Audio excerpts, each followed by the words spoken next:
A mensagem que Deus colocou na minha mente para transmitir, partilhar com vocês hoje é: Deus usa os fracos, Deus usa os pecadores, Deus usa os complexados. Deus não precisa dos talentosos, Deus não precisa dos melhores, Deus não precisa dos mais bem dotados, dos mais intelectuais, Deus não precisa dos mais inteligentes. Deus usa pessoas ordinárias, pessoas comuns, simples. Abraham Lincoln disse: o Senhor deve ter amado muito o povo comum, pois fez muitos deles. Palavras de Abraham Lincoln. Deus ama as pessoas comuns e quer se manifestar no mundo através de um poder transformador, através da sua graça, operando nessas pessoas comuns que não foram bafejadas com os privilégios, pelos confortos ou pelas comodidades da vida. Por isso eu quero ler com vocês o que está em primeira carta de Paulo aos Coríntios. Abra sua Bíblia. Na primeira carta de Paulo aos Coríntios, capítulo 1, e os versos 26 a 29. Preste muito atenção naquilo que Deus está falando para você nesta manhã.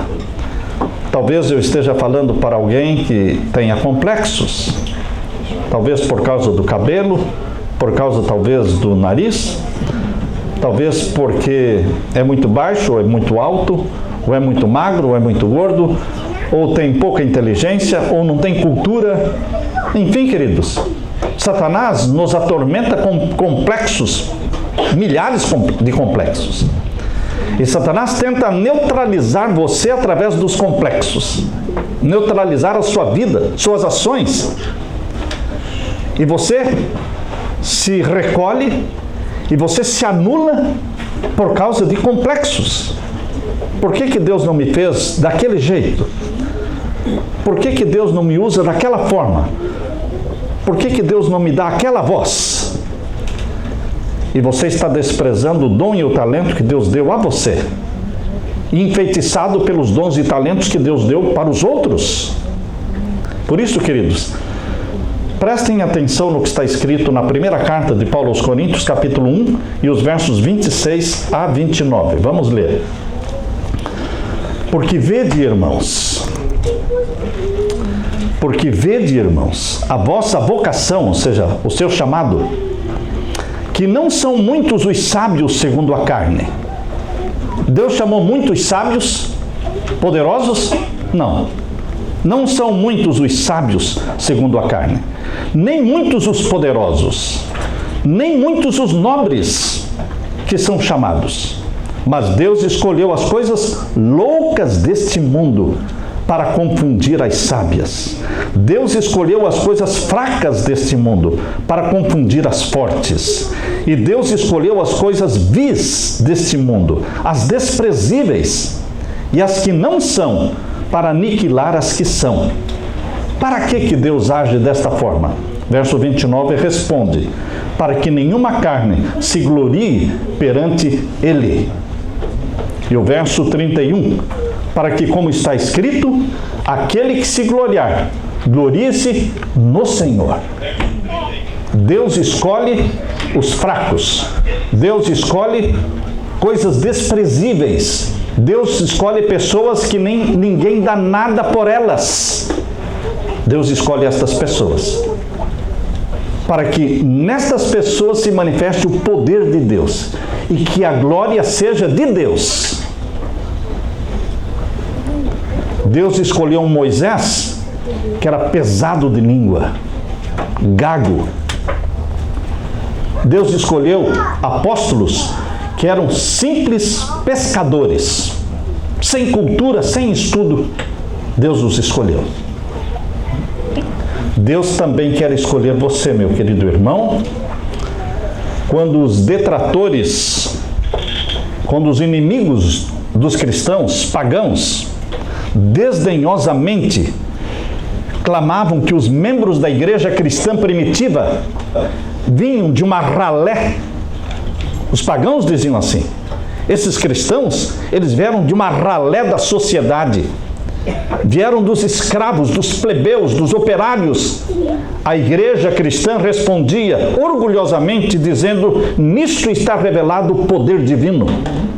Deus podia tomar os mais humildes membros da sociedade e, pelo poder da cruz, torná-los pessoas nobres. Deus poderia pegar, e fez isso, pegou ladrões e ímpios, coletores de impostos, e tornou-os pessoas honestas. Deus pegou escravos que adquiriam nova dignidade como membros da família da fé. Embora o Evangelho se tornasse particularmente apelativo para os humildes, que encontravam no Evangelho uma nova digna personalidade, o Evangelho atraía também pessoas intelectuais de alto nascimento, os quais deram à primitiva igreja cristã a dignidade e o prestígio da sua adesão. É assim, queridos, que tem sido ao longo dos séculos, e é assim hoje. É fácil para o pobre, que pouco tem, aceitar a Jesus, porque tudo é lucro para ele. Ele não tem nada mesmo. Mas Deus escolhe o pobre e Deus escolhe o rico, que tem muito a renunciar. Tem status para renunciar, tem amizades para renunciar. Queridos, no cristianismo não há lugar para a glória humana. Vou repetir. No cristianismo não há lugar para a glória humana. Antes de Deus usar uma pessoa, Deus a lança no pó. Deus a humilha, para que ele aprenda a ser humilde. Não tem um jeitinho da gente aprender a ser humilde sem ser humilhado? Não tem. Para Deus nos ensinar a ser humilde, Ele permite que sejamos humilhados. Foi assim que Moisés se tornou humilde, sendo humilhado, fugiu, ficou 40 anos no anonimato no deserto. Queridos, no cristianismo não há lugar para a glória humana.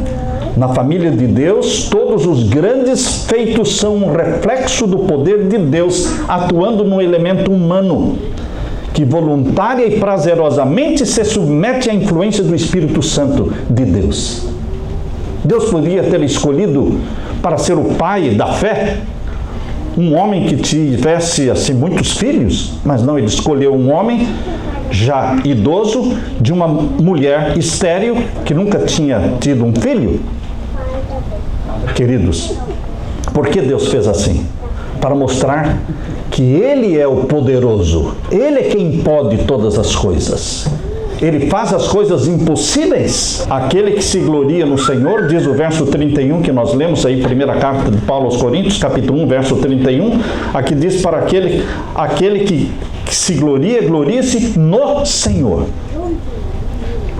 Na religião de nosso Senhor Jesus, a saúde, a cultura, o intelecto, a nobreza do nascimento, o QI, quociente de inteligência, a formação teológica, a nobreza, nada valem. Nada valem. Deus faz tudo com aqueles que não têm nada disso. E faz também com aqueles que têm. Mas primeiro, faz com que eles percam muita coisa. Porque Moisés tinha muita coisa. Muita coisa de que se orgulhar. Ele era filho da filha do faraó. Ele foi preparado para ser comandante do maior exército do mundo. Daquele tempo, era o Egito, quem comandava o mundo. Ele foi preparado para ser o senhor do mundo. Deus teve que tirar tudo isso dele e ensiná-lo a cuidar de ovelhas. 40 anos no anonimato. Para então falar: Moisés, agora você está preparado para o trabalho que eu tenho para você. Aqueles que têm orgulho, cultura, muita informação, Deus tira bastante deles. E aqueles que não têm nada, Deus fornece o que eles precisam. Deus faz tudo em todos. No serviço de Deus, o importante, queridos, é a inteira consagração a Deus. Nosso Pai Celestial pode tomar fracos, doentes, incultos, pobres como sejamos, e nos tornar poderosos instrumentos nas mãos dele, para o benefício da sociedade. Muitas pessoas alimentam sonhos, dizendo assim: se eu tão somente tivesse saúde física, eu poderia fazer um grande trabalho para Jesus. E por que não faz? Doente como está? Por que não faz? Comumente eu ouço pessoas dizerem: pastor, se eu fosse rico, eu compraria essa igreja sozinho. Que pena que nenhum rico fala isso. Todos que falam são pobres, porque o rico não pensa assim. E se você pobre fosse rico, você também não estaria falando isso. Queridos, Deus quer nos usar do jeito que nós estamos. Deus não quer que você compre a igreja para Ele. Deus quer que você seja fiel no mínimo, fiel no pouquinho. Muitos vivem se iludindo, dizendo a si mesmos: se eu tivesse o curso de teologia, eu faria uma grande obra para o Senhor. Se eu tivesse o dom de pregar, se eu tivesse o dom de cantar, ou quando eu voltar para o Brasil, eu vou fazer uma grande obra para Deus. Não. Deus te usa do jeito que você está, onde você está. Aqui é o teu campo de ação. É aqui que Deus quer usar você. Pare de sonhar com o futuro e viva o presente. Faça alguma coisa por Jesus agora. Faça alguma coisa por alguém agora, hoje. Com o que você tem. Com o que você tem, com o que você é. Deus usa as pessoas onde elas estão, na condição em que estão. Deus tem alcançado maior sucesso com pessoas desprovidas de riquezas, desprovidas de saúde física, pessoas que eram até mesmo cegas e aleijadas. Deus as usa. O apóstolo Paulo, abra a sua Bíblia agora, na segunda carta de Paulo aos Coríntios. A vida de Paulo é um exemplo para mim e para você. Veja o exemplo que ele nos deixou na segunda carta de Paulo aos Coríntios, capítulo 12, e os versos 7 a 10. Chama a nossa atenção que Paulo era doente. Paulo. A tradição diz que Paulo era bem baixinho, talvez 1,5 m, 1,55 m, bem baixinho, careca, vesgo, perna torta. Nada poderia fazer com que Paulo fosse mais feio do que ele era. Mas ele era uma pessoa culta, estudada. E Deus, queridos, disse para Paulo: eu quero usá-lo do jeito que você está, do jeito que você é. Mas, Senhor, eu tenho um probleminha na minha vista que eu não posso ler direito. Desde aquele momento em que ele se converteu na estrada de Damasco, lembram-se vocês que ele perdeu a visão, ele ficou cego, e depois, com a oração de Ananias, ele recuperou a visão. Mas quando ele recuperou a visão, ele não recuperou da forma como era antes. Ficou um negócio incomodando, cada vez que ele piscava doía. É como se tivesse ali uma areinha dentro do olho dele. Que coisa que incomoda é quando você tem algo dentro do seu olho. E ele pediu 3 vezes: por favor, Senhor, me cura, Senhor, me cura. Eu ressuscito mortos, eu curo milhares de pessoas e eu sou doente. Percebam? Vejam o que Deus respondeu para Paulo. Segunda carta de Paulo aos Coríntios, capítulo 12, versos 7 a 10. Paulo mesmo disse: para que me não exaltasse, ele entendeu o propósito de Deus, para que eu não me exaltasse pelas excelências das revelações, porque Deus se revelou muito a ele, foi-me dado o quê? Um espinho na carne.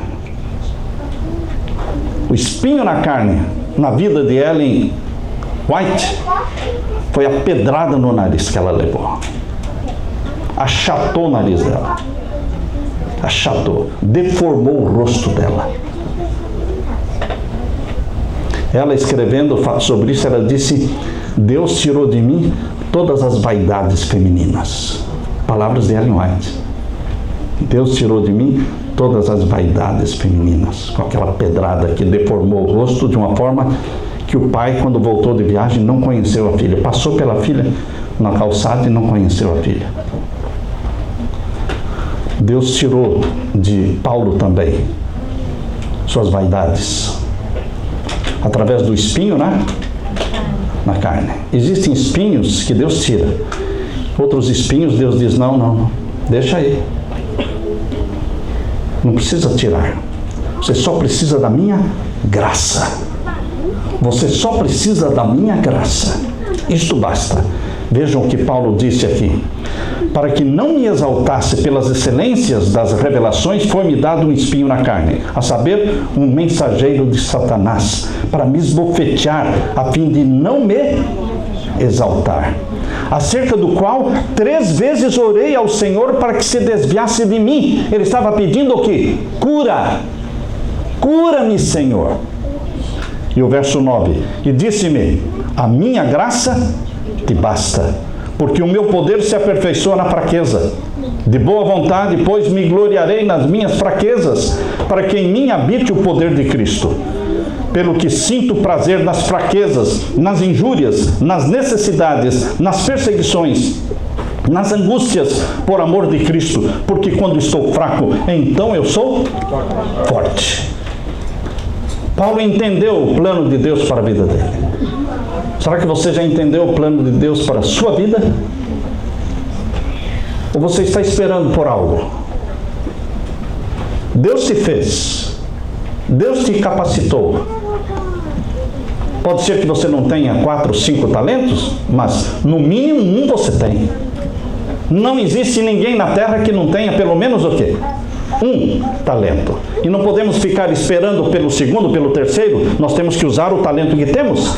E ele se multiplica. No começo, quando eu tinha meus 7, 8 anos, nem falar direito eu falava tudo errado. Mas Deus me ajudou a falar.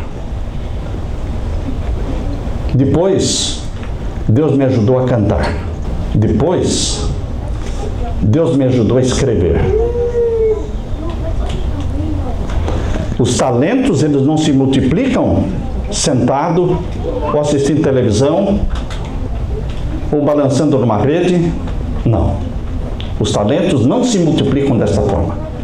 Mas se multiplicam através do quê? Do uso. Você usa, ele se multiplica. Ellen Gold Harmon, depois de casada, ficou conhecida como Ellen Gold White. Uma jovenzinha inculta, 3 anos de escola. Quantos anos? 3 aninhos de escola somente. Só aprendeu a ler e a escrever, só isso. Recebeu uma pedrada no nariz, quando tinha 9 anos de idade. Ficou tão fraca, se tornou tuberculosa. A tuberculose, naquele tempo, era morte certa, naquele tempo. Ela não podia deitar para dormir, tinha que dormir sentada, porque se ela deitasse, ela não conseguia respirar. Foi impossibilitada de estudar, nunca mais pôde voltar para a escola, pobre. Ela trabalhava fazendo a copa do chapéu, sabe a parte de cima do chapéu? O pai dela era um chapeleiro, fabricava chapéu. E ela trabalhava colocando a copa do chapéu, a parte de cima. Ela ganhava 25 cents de dólar por dia. E guardava todo esse dinheirinho para imprimir folhetos falando da volta de Jesus. Mas Deus a chamou para um ministério que durou 70 anos. 70 anos como mensageira do Senhor.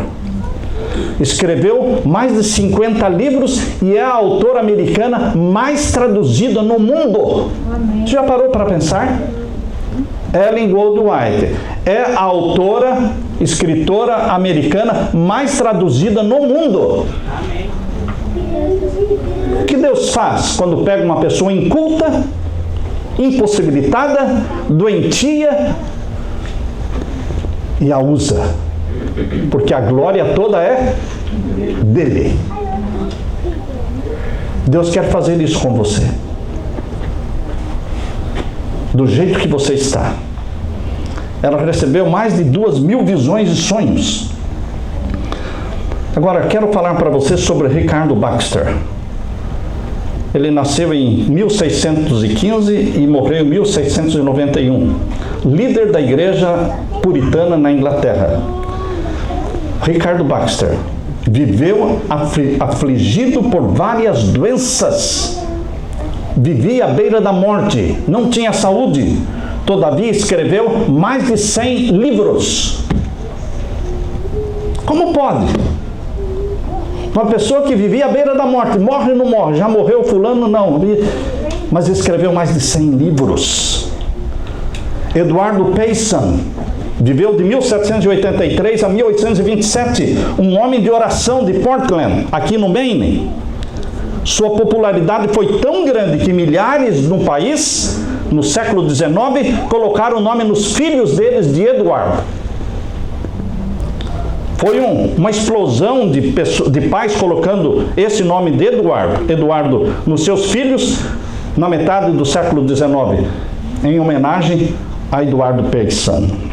Ele foi uma pessoa sem nada de saúde, mas ele pregava o evangelho como um leão e milhares de pessoas se converteram através das suas mensagens. Eu li também sobre Roberto Shane, viveu de 1813 a 1843, uma vida curta. Se bem que um esqueleto humano ambulante, ele abalou a Escócia com a pregação do evangelho. Eu li também sobre Philip Doddridge, viveu de 1702 a 1751, ou seja, 49 anos. Apesar de ter sido aconselhado por seus amigos a nunca se tornar pastor, porque ele tinha péssima saúde, mas ele tornou-se uma das grandes testemunhas de Deus no púlpito. Fazendo uma pesquisa, eu pude descobrir que algumas pessoas famosas no mundo tinham doenças e eram aleijadas, eram pessoas que tinham deficiência física. Eu li sobre Lord Byron, que viveu de 1788 a 1824, um dos grandes poetas da Inglaterra. Ele tinha um pé torto. Poderia ter vivido no complexo, não é? Porque ele tinha um pé torto, mas não, ele se tornou um dos grandes poetas da Inglaterra. Robert Louis Stevenson viveu de 1850 a 1894, poeta escocês, escritor e músico. Ele está entre os 26 mais famosos autores, mais traduzidos no mundo. Ele está entre os 26, Robert Louis Stevenson. Ele disse: por 14 anos não tenho tido um dia sequer de saúde. Eu escrevo aos pedaços por causa da tosse. Ele tinha tuberculose. Stevenson tinha tuberculose. Ele dizia: eu escrevo aos pedaços por causa da tosse. Eu escrevo com hemorragia. Porém, tenho feito o meu trabalho incansavelmente e a batalha continua. Uriah Smith, um dos fundadores e pioneiros da Igreja Adventista do Sétimo Dia, ele tinha uma perna de pau. Mas foi ele quem escreveu as primeiras doutrinas fundamentais da Igreja Adventista. Como nós temos hoje, foi ele quem escreveu. Queridos, Helen Keller, vocês já ouviram falar? Uma autora conferencista norte-americana que perdeu a visão e perdeu a audição, ou seja, cega e surda, desde os 19 meses de vida. Mas a despeito das suas deficiências, ela escreveu: cada dia da minha vida eu agradeço a Deus 3 coisas. Ellen Keller falando: dou graças a Deus por me haver concedido conhecimento das suas obras. Dou profundas graças porque Ele pôs em minhas trevas a lâmpada da fé. Profundíssimas graças porque tenho uma outra vida a ser aguardada, uma vida jubilosa de luz, flores, cânticos celestiais. Qual é a nossa atitude diante das deficiências físicas, dos complexos, das limitações que nós temos? Como é que você age? Você enterra o seu talento? Você condescende com a débil piedade de si mesmo? Será que eu estou falando para alguém aqui que tem dó de si mesmo? Pena de si mesmo? Quem tem pena de si mesmo não vai a lugar nenhum. Não faz nada. Não tenha pena de si mesmo. Você costuma se depreciar aos próprios olhos? Você se deprecia? Eu não valho nada. Ninguém dá nada por mim. Ninguém me cumprimenta. Ninguém me olha. Você se deprecia? Eu sou burro. Eu sou um idiota. Eu não sei fazer nada. Você se deprecia? Isso é pecado. Porque você está depreciando uma obra-prima de Deus. Você tem talentos. Use-os. Multiplique-os. Quando você for tentado a reclamar da sorte, quando você for tentado a reclamar da vida, quando você for tentado a reclamar das aflições, das provações que estão duras demais, difíceis demais, pense naquilo que Jesus dirá para aqueles que simplesmente não fizeram nada, enterraram seu talento na terra. O que é que Jesus dirá para eles? Servo mau e negligente. Servo mau e negligente. Porque enterraste o teu talento. Por que não usaste o único talento que eu te dei? Ele teria dobrado? Triplicado? Pense também em quão mais pobre seria o nosso mundo hoje se não existisse um homem chamado John Milton. John Milton é o autor do livro Paraíso Perdido, best-seller no mundo. Porém, John Milton era cego. Thomas Alva Edison. Graças a ele nós temos a luz. Foi ele o inventor da lâmpada incandescente. Mas ele foi inventor também do fonógrafo e da máquina de filmar. Mas ele era surdo. Beethoven era surdo. O gênio da música. Estes homens poderiam ter vivido no complexo, uma vida se lamentando, reclamando, mas decidiram usar o quê? Os talentos que Deus deu. William Pitt, famoso parlamentarista na Inglaterra, ele colocava em linha o parlamento inglês com as suas muletas. Franklin Roosevelt, o único presidente americano que se elegeu 3 vezes. Foi eleito governador de Nova York, depois foi eleito presidente dos Estados Unidos por 3 vezes. Mas sabem quem era Franklin Roosevelt? Ele teve uma paralisia infantil, ficou paraplégico. Porém, mesmo de aparelhos e de muletas, tornou-se governador de New York, depois 3 vezes eleito presidente dos Estados Unidos. Poderia ter morrido ou vivido uma vida inútil, paraplégico. Antônio Feliciano de Castilho. Já ouviram falar nesse nome? Antônio Feliciano de Castilho, um dos maiores clássicos da língua portuguesa. Desde a infância, era quase completamente cego. Mas foi ele quem traduziu os escritos de Virgílio e de Ovídio. John Bunyan, esquecido numa prisão lá da Inglaterra, 12 anos na cadeia, por amar a Jesus, por pregar o Evangelho. John Bunyan ficou 12 anos na cadeia, mas nesses anos na cadeia ele escreveu muitos livros, e o principal deles, ele escreveu o livro O Peregrino, que é o livro mais lido depois da Bíblia. Foi escrito nos 12 anos que ele esteve na cadeia. Queridos, eu não poderia deixar de mencionar agora Fanny Crosby. Fanny Crosby. Nós cantamos muitos hinos de Fanny Crosby. Está no nosso hinário adventista. Todas as igrejas têm hinos de Fanny Crosby. Todas.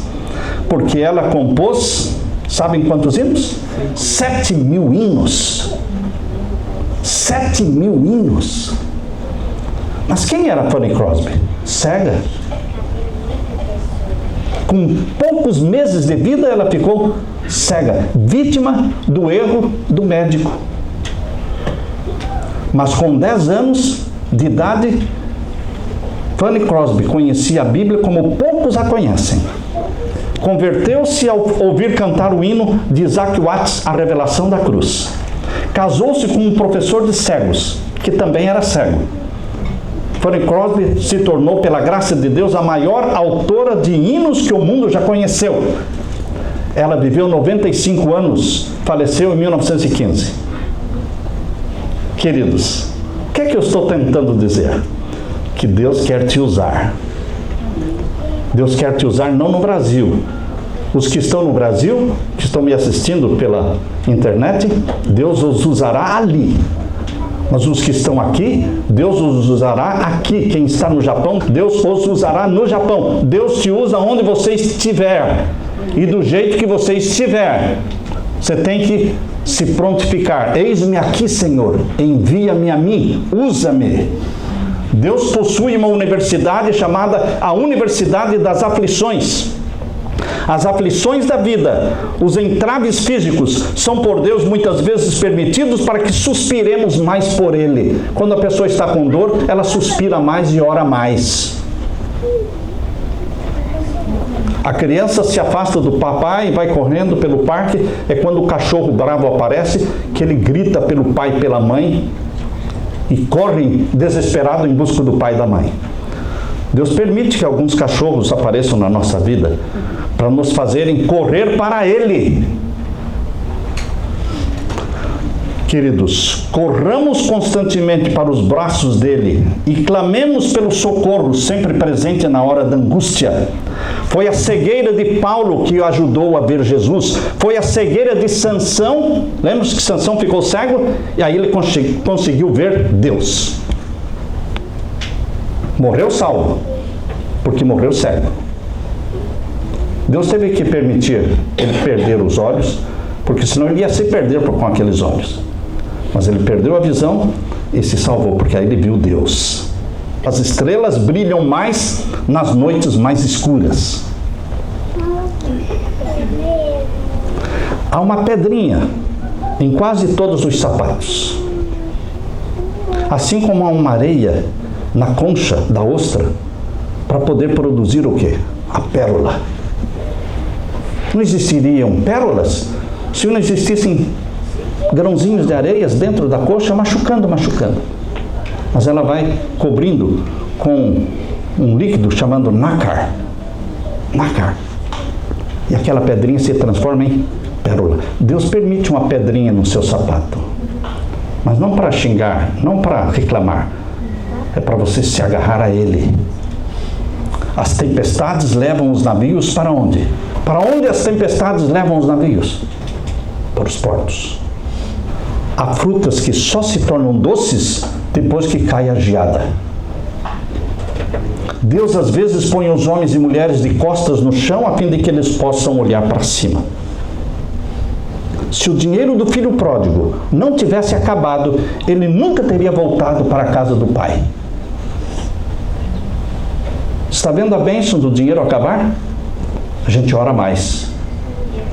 Senhor, o aluguel está vencendo, eu não tenho dinheiro. A minha geladeira está vazia, não tenho o que comer. E você clama, você ora mais. Por isso Deus permitiu que o dinheiro do filho pródigo acabasse. Assim ele voltou para a casa do pai. As aflições, os sofrimentos são os nossos melhores educadores, queridos. Podemos ver mais longe através de uma lágrima do que através de um telescópio. As feridas abertas em nossa alma são portas por onde Deus opera. Vou repetir, irmãos. As feridas abertas em nossa alma, são portas abertas por onde Deus opera. Louvado seja Deus pelos entraves e aflições que nos obrigam a correr para Ele e falar: usa-me e ajuda-me, Senhor, em nome de Jesus. Amém? Amém. Aleluia.